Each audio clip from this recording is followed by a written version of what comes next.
¿Qué tal? Estos diálogos fiscales, lo actual y relevante del mundo tributario. Hoy vamos a platicar del salario base de cotización y de las últimas situaciones que se han presentado al respecto. Tenemos un experto que nos va a platicar de este tema. Quédense con nosotros.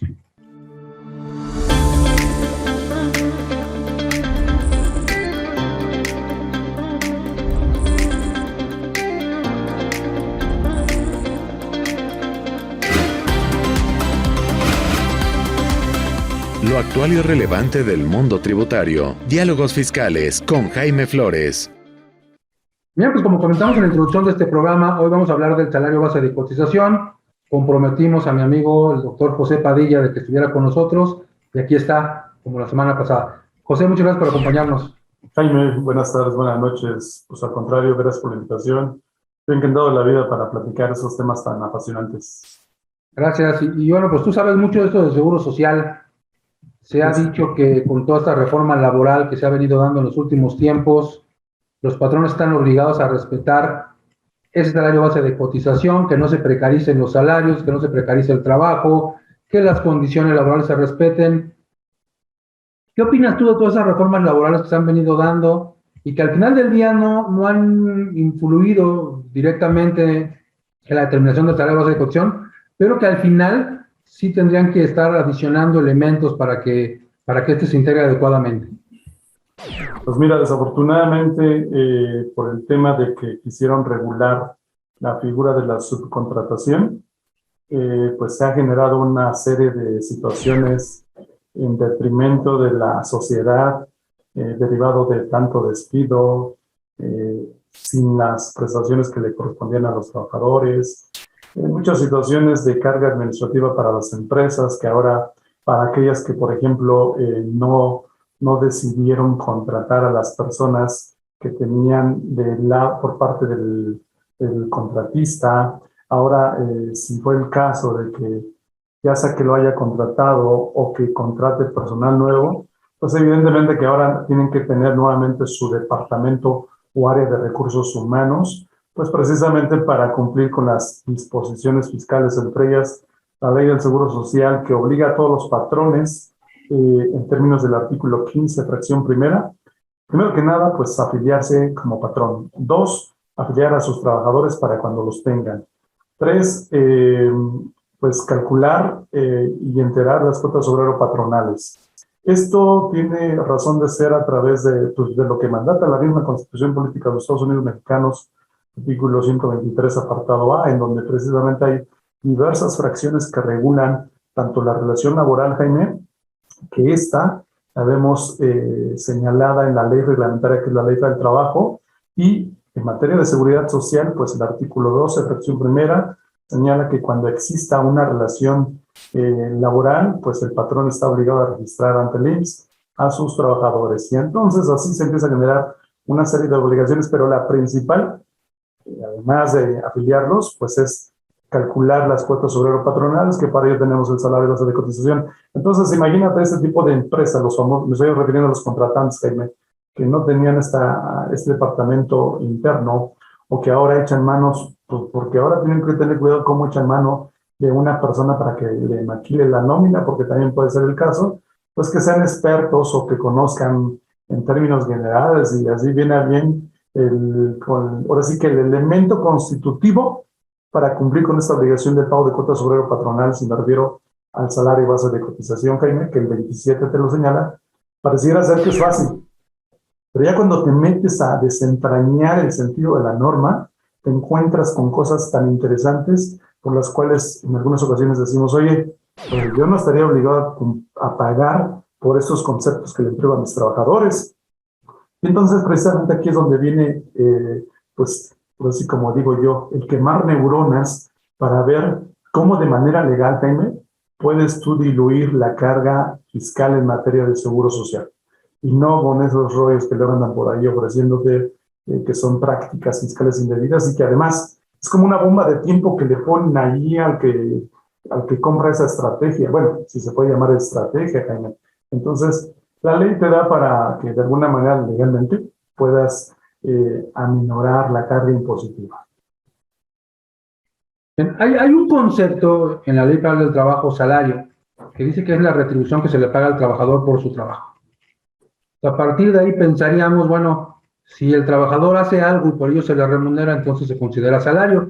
Más allá de eso, después el artículo 84 de la misma Ley Federal del Trabajo dice que el salario se integra por los pagos hechos en efectivo por concepto de cuota diaria, más gratificaciones, percepciones, primas, premios, bonos, habitación o cualquier otra prestación que se le entrega al trabajador también por su trabajo.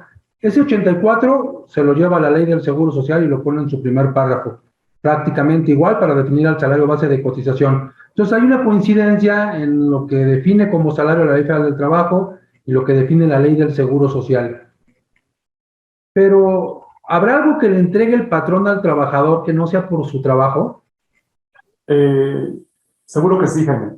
Mira, si me lo permites, el pago que le haces a algún trabajador, yo lo podría clasificar en 3 rubros. El primero, el salario. Es decir, lo que tú le pagas para retribuir su trabajo. Salario y prestaciones legales, las que la Ley Federal del Trabajo te obliga. Por ejemplo, el aguinaldo. Pues estamos hoy en septiembre, ya se acerca la época del pago del aguinaldo, que de acuerdo al artículo 87 de la Ley Federal del Trabajo tienes que pagarle por lo menos 15 días de salario por concepto de aguinaldo. Esa es una prestación legal, así como las vacaciones a que se refiere el 76, la prima vacacional, la prima dominical, etc. Entonces aquí tendríamos una primera categoría, las prestaciones, salario y prestaciones legales. Que al final del día, si estás de acuerdo, son salario también. Claro. Porque el 84 dice más gratificaciones, más percepciones, más primas. Así es. Implícitamente los tiene ahí porque son remuneraciones al trabajo. Forman parte de ese artículo 84. Y luego vienen otras prestaciones que podríamos clasificarlas dentro del renglón prestaciones extralegales. Es decir, si la ley me obliga a darte 15 días de aguinaldo, yo de buen corazón te voy a dar, no 15, te voy a dar 30. Esa es una prestación extralegal, Jaime. Por ejemplo, prima vacacional. Si la ley me obliga a darte el 25, yo te voy a dar el 40%. Y así, sucesivamente. Esas son prestaciones extralegales que también al final del día corren la suerte del principal, es decir, de las legales. También formarían parte de el remunerar tu trabajo. Y luego vendría una tercera categoría que serían las prestaciones que sin que la ley te obligue, Jaime, es una prestación que nacen de manera unilateral por parte del patrón y en forma voluntaria, porque tienes un gran corazón. Y entonces te digo, para tu trabajador, te voy a dar una prestación de naturaleza de previsión social, es decir, esta se separa del concepto de salario y prestaciones legales, extralegales. ¿Por qué? Porque tienen otra finalidad. Si te parece, Pepe, vamos a hacer un corte y regresamos para seguir platicando este tema. Claro que sí.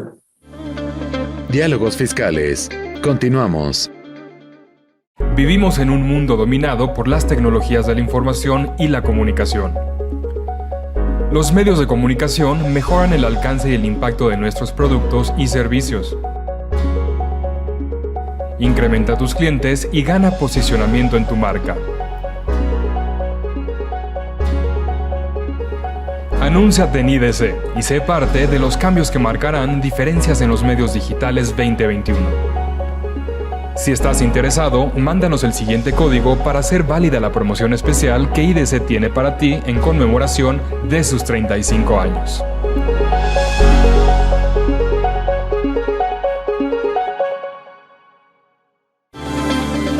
Regresamos. Diálogos fiscales.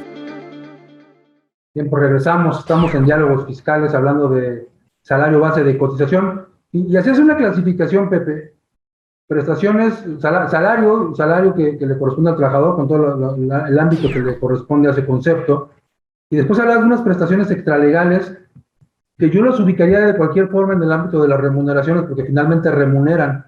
Sí. Si sean extralegales y vayan más allá de lo que la ley obliga, son conceptos remuneratorios. Sí.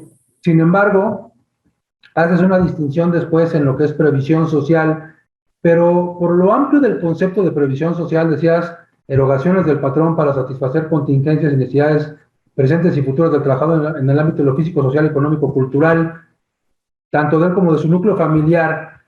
Hay conceptos que podrían caber ahí conceptualmente, como el fondo de ahorro, Pero, y que no están en la previsión social. Un seguro de vida tampoco es previsión social en principio porque ni siquiera le estamos dando nada al trabajador. A lo mejor caería incluso como un concepto de prestación en servicio de los que alude el artículo 90 90 de la ley del impuesto de la renta. Hay muchos conceptos que no salen de este ámbito de la previsión social y sin embargo conceptualmente los podríamos ubicar ahí. Trasladando todo esto que nos acabas de comentar al seguro social, comentábamos en el primer bloque que el 84 de la Ley Federal del Trabajo prácticamente se pasa literal al artículo 27 de la Ley del Seguro Social. ¿Sí? Desde ese primer párrafo, ¿no se exceptúan algunos conceptos que se le entregan al trabajador? Fíjate que ese 27 es muy interesante, Jaime, porque efectivamente en su primera oración termina diciéndote que se entreguen al trabajador por su trabajo. Pero entonces entendería que todo lo que yo le entregue al trabajador por su trabajo, sean prestaciones legales o extralegales, como bien lo apuntabas, todo integra salario base de cotización. Pero el tema es cuando termine cualquier otra cantidad que se entregue al trabajador por su trabajo. Luego viene la oración segunda y te dice, se excluyen dada su naturaleza, fíjate, dice dada su naturaleza, es decir, el creador de la norma reconoció en su momento que hay conceptos que tú le puedes pagar a los trabajadores y que no necesariamente, es más, ni siquiera son salarios, ni mucho menos como es la fracción primera que se refiere a herramientas de trabajo. Aquí yo diría, pues como que es como si yo te dijera, Jaime, oye, pues salte para afuera, ¿no? Como por qué carajo tendría que aclarar en la fracción primera que las herramientas para que le entregamos para su trabajo no integran salario y base de cotización. Si no le estoy entregando nada que incremente su haber patrimonial, Jaime, y además mucho menos por su trabajo, allá sería para su trabajo, que es diferente, ¿no? Entonces, bajo esa interpretación, Jaime, cuando después hace mención en algunas fracciones, por ejemplo, la 2, fondo de ahorro, que te da ciertos requisitos para que no integre salario y base de cotización, desde mi óptica, Jaime, el tema es la oración primera, porque lo que debe de integrar es lo que le entregues al trabajador por su trabajo. La previsión social, al no entregarse por su trabajo, tácitamente la ley, el creador de la norma, lo debe de excluir.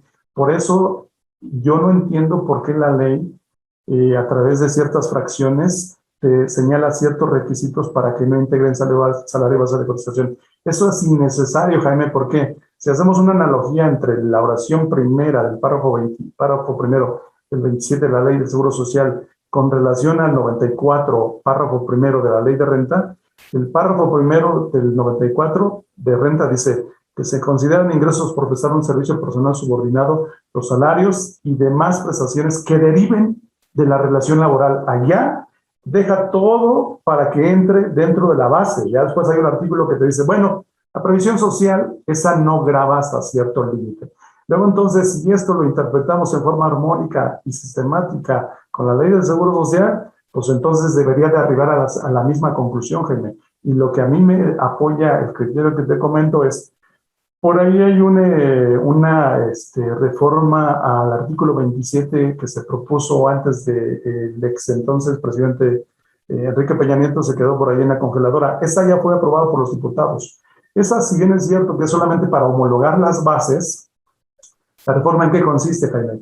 En que el 27, oración primera, va a terminar diciendo, o terminaría diciendo, y cualquier otra prestación que se entregue, cualquier otra prestación que derive de la relación laboral. En ese entonces, cuando sea ese momento, Jaime, sí tendría razón de ser de que integre la previsión social, pero no antes. Luego entonces, estos argumentos, estos elementos, incluso estos fundamentos, servirían para decirme a mí que la previsión social no debe de integrar salario y base de cotización, aun cuando la ley, por separado, lo está excluyendo. Ya es una exclusión que debe de ser tácita y que viene de la interpretación de las normas previstas desde, insisto, por eso tomé como punto de referencia 123, apartada constitucional, y luego la ley reglamentaria de la Ley Federal del Trabajo, y luego la ley del Seguro Social. Y además, ¿por qué estoy haciendo esto, Jaime? Porque el artículo 9, párrafo segundo de la Ley del Seguro Social me permite aplicar de manera supletoria las demás disposiciones, entre ellas Código Fiscal y Ley Federal del Trabajo. El mismo 5A de la Ley del Seguro Social, pues rescata definiciones de la Ley Federal del Trabajo, Jaime. Así es. Si entiendo entonces lo que me estás diciendo es que desde el 27 hay muchos conceptos que ya tendrán que estar exceptuados. Previsión social específicamente, los pagos, vienen por ahí los pagos que se hacen en el Infonavit, los pagos que se depositan en las subcuentas de retiro de los trabajadores, y eso me parece ahí, ni siquiera tendría que estar porque no son parte del salario. Los conceptos entregados para efecto de fines sociales tampoco son salario. La fracción primera que mencionaba, la ropa y los instrumentos de trabajo, pues no son salario ya por definición. Todavía cuando me dice, oye, pero te voy a quitar el 10% de premio de asistencia y premio de puntualidad, eso sí es salario, está bien. Cuando en la fracción novena me dice, oye, y tampoco el tiempo extra que otorgues dentro de los límites de la legislación laboral, bueno, eso está bien, me lo quieres conceder, está bien. Pero cuando, por ejemplo, me limita a un concepto de previsión social de naturaleza análoga, como son los vales de despensa, me parece que ahí incluso se está extralimitando. Claro. Alimentación y habitación se está extralimitando porque ni siquiera son parte de un salario, porque no son conceptos remuneratorios que podrían serlo. Así. Podrían serlo. Si no, si te parece, vamos a ver esos puntos finos y específicos del artículo 27. Vamos a hacer un corte y regresamos para seguir hablando en diálogos fiscales, lo cual es relevante en el mundo tributario. No se vayan. Diálogos fiscales. Continuamos. ¿Conoces una plataforma de capacitación? IDC Click es un servicio de streaming para tu capacitación en cualquier dispositivo. Resuelve tus dudas en nuestros seminarios fiscales, jurídicos y laborales. Todos nuestros programas de televisión en una sola plataforma. Todo esto en un solo catálogo disponible las 24 horas.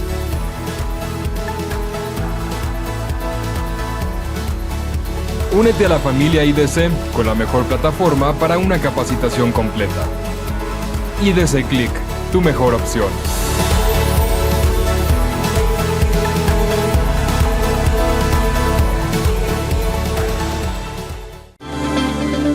Regresamos. Diálogos fiscales. Bien, pues regresamos, estamos en diálogos fiscales, hablando del salario base de cotización con el doctor José Padilla. Pepe, Y Jaime, ¿qué hacemos con esos conceptos? No, Han estado ahí desde que nos acordamos, desde la reforma previa a 1997, la que entró en vigor el 1 de julio. Ya venían esos conceptos, ya venían esas excepciones, ya había esa interpretación. E incluso hoy el Seguro Social, a través de acuerdos de consejo técnico, le pone ahí, adereza algunas de las excepciones con requisitos y dice, y los vales de despensa que no sean en efectivo. fíjate que aquí hay dos cosas por abundar antes de abordar ese punto que es muy interesante, Jaime. Fíjate, si seguimos la misma técnica de interpretación por parte de Seguro Social, uno diría, a ver, en renta menciona varios conceptos de previsión social. Y luego en el 27 menciona, por ejemplo, la fracción 2, fondo de ahorro, la fracción 6, vales de despensa. Pero hay otros más conceptos de previsión social. Luego entonces yo diría, a ver, si la ley del Seguro Social no los está tocando, entonces cuando yo te dé esos conceptos, trabajador, pues tácitamente debería de entender que no son objeto y no deberían de integrar. Fíjate cómo sin querer, ahora sí que se dieron un balazo en el pie. Pero bueno, esa es una apreciación personal que seguro debería de prosperar en materia legal.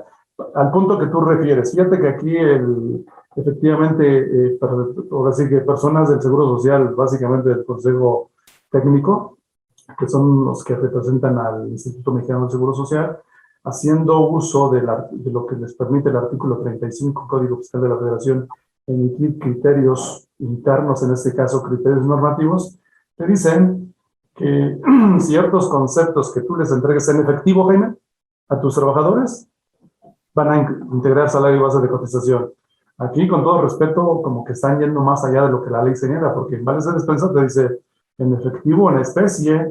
Luego entonces, cuando allá en uno de los criterios internos que vienen desde el 2014 y te dice que cuando entregues previsión social en efectivo integrarás salario y base de cotización, con todo respeto, están yendo más allá de lo que tutela la ley. Y eso no puede ser, Jaime. Además, si consideramos lo que dice el artículo 35 del Código Fiscal de la Federación, que dice que solamente pueden generar derechos cuando se publiquen en el Diario Oficial de la Federación, no así obligaciones, luego entonces esos criterios normativos por parte del Seguro Social, igual y me los paso por el arco del triunfo, con todo respeto. Sí, totalmente de acuerdo, aunque no es tan sencillo como hacerlo. Digo, en una revisión del Seguro Social, ellos van a pretender imponer su criterio, seguramente determinarán créditos fiscales, porque lo son también las aportaciones de de seguridad social, y después habrá que defenderlo, que es uno de los temas que normalmente nos limitan en generar algún tipo de conceptos de este tipo. Alimentación y habitación. ¿Son salario de origen? Serían salario porque dice, y aparte le tienes que cobrar. Pero además eso es tan añejo como este 27 o sus antecedentes. Les tienes que cobrar a los trabajadores. Esto es en principio salario. Después entraremos ya a lo que le tenemos que cobrar. ¿Pero es salario la alimentación y la habitación? No, yo creo que no, porque si tú, por ejemplo, les das alimentación, no es por su trabajo. Luego entonces sería otro concepto de los que no tendrían que estar ahí como cumpliendo ciertos requisitos para que no integre Jaime. Entonces, también, imagínate que tienes el servicio de comedor y que tú le dijeras al trabajador, si trabajas comes y si no trabajas no comes. exacto. Algo así, ¿no? Sí. Pero fíjate que en relación a este punto, luego viene el 32 de la Ley del Seguro Social que te dice que cuando entregues alimentación o habitación a título gratuito, incrementará su salario del trabajador en un 25% por cada uno de ellos. Pero bueno, te dice, considerando que fíjate qué chistoso, considerando que el mexicano come 3 veces al día, fíjate, algunos no comen ni una vez al día, Jaime, pero bueno, vamos a seguirle la corriente.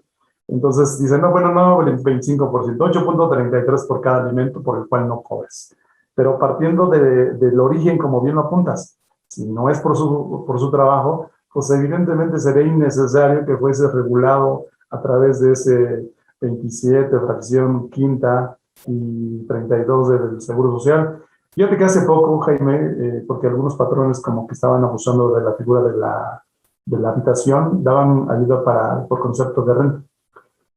Se emitió una jurisprudencia por parte de la Corte, hace poco, un par de meses yo creo, que señala que tu patrón puedes entregar ayuda por esos conceptos, pero en especie, no en billullo o dinero, vaya, porque si no, entonces sí integrará salario de base de cotización. Pero el tema es, ¿se lo entregas por su trabajo, Jaime? No, luego entonces, pues nos regresamos a mi opinión, al criterio que tengo de entrada desde la naturaleza jurídica de la previsión social. Ahí es donde está el punto medular, y aquí pues yo creo que los patrones que comentabas, que ahora tienen que tener su área de recursos humanos, aquí es donde, como decimos cuando estamos con los amigos, ahí es donde está el pan, Jaime.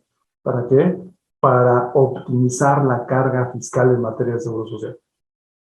Sí, y a lo mejor ni siquiera en ánimo de vencer al fisco, que es lo que siempre estamos buscando. A lo mejor incluso cambiar los esquemas de remuneración, que creo que sería lo más sano, porque finalmente es lo mismo si le das al trabajador dinero que si lo ayudas a satisfacer necesidades. Claro. No pagues la escuela de tus hijos, yo la pago. Previsión social no tendría que estar considerado dentro del ámbito del salario base de cotización. Claro. Y lo ayudé a solucionar una necesidad que como consecuencia también, y eso es un evento posterior, me genera un ahorro fiscal y a él también, bueno, eso es otra cosa. Pero si, por ejemplo, en lugar de darle dinero que después lo va a utilizar en pagar una renta, lo ayudo a conseguir habitación, pues también satisfago una necesidad. Como consecuencia tiene un beneficio fiscal, sí, pero me parece que además es coincidente totalmente con el concepto de razón de negocios al que alude el famoso artículo 5A del Código Fiscal de la Federación. Entonces, yo creo que sin buscar ganar por necesidad del fisco, pues hay disposiciones legales que si no les gustan, pues las podrían quitar. Yo creo que sí, ciertamente no se trata de ganar por ganar, sino de hacer valer el derecho, ¿no? Y máxime cuando hay algunas situaciones, previsión social, de acuerdo al artículo 4 constitucional, le corresponde al Estado, Jaime. Entonces, si el patrón se pone la cachucha para decir, yo te ayudo, Estado, no te preocupes, pero pues ponme una estrellita, no me friegues. Claro, totalmente. Pepe, pues como siempre, gran programa, grandes reflexiones, digo, porque la ley finalmente está y ha estado siempre, con algunos cambios, pero interpretarla como tú lo haces, creo que es lo valioso del concepto, y bueno, creo que nos diste algunas ideas, muchas ideas para la aplicación y para la comprensión de la discusión. Te agradezco mucho, y pues seguramente habrá oportunidad que nos acompañes en otros eventos. Espero que tengas la disposición que siempre tienes, yo lo sé. Muchas gracias, Pepe. Claro que sí. La gente que nos acompañó hasta este momento, los esperamos en la próxima emisión de Diálogos Fiscales, lo actual y relevante del mundo tributario. Saludos a tu auditorio, muchas gracias.